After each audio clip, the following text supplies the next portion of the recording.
do with anything. Is your child as well as he is mine? I believe you.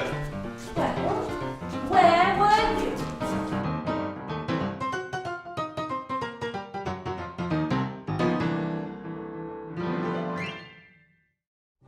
Well, the Ivoryton Playhouse is the centerpiece of Ivoryton physically. It's right there on the green. Beautiful building, colonial revival, well preserved.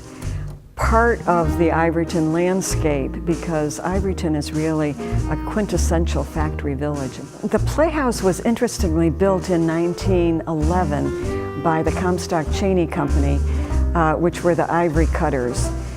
At that time in America, almost every house had a piano.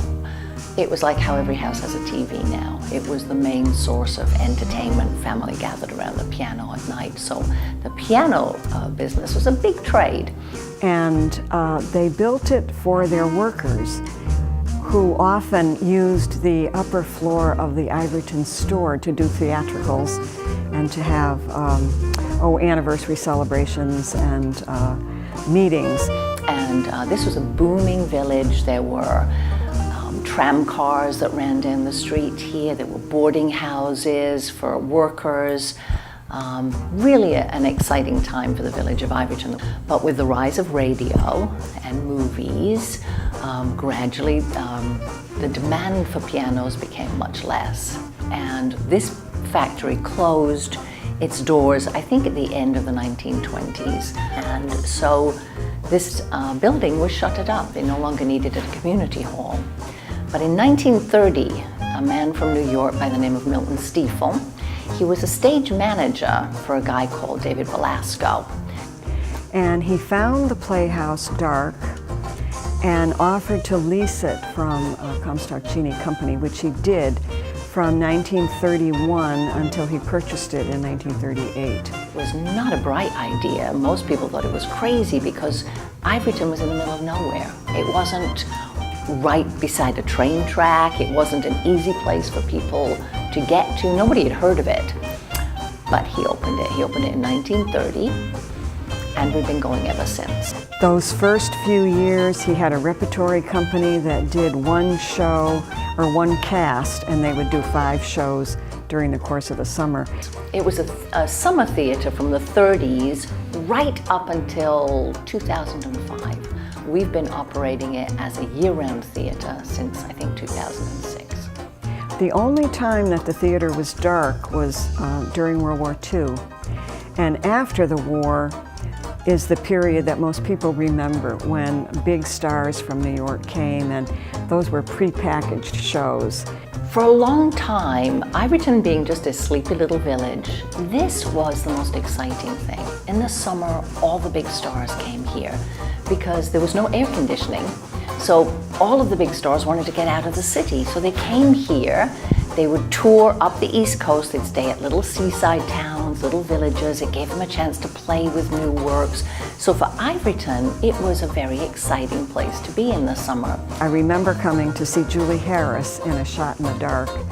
And we all knew that Marlon Brando was there. And he played in a George Bernard Shaw production. And I can remember coming down from West Hartford as a late teenager to see, important stars down there.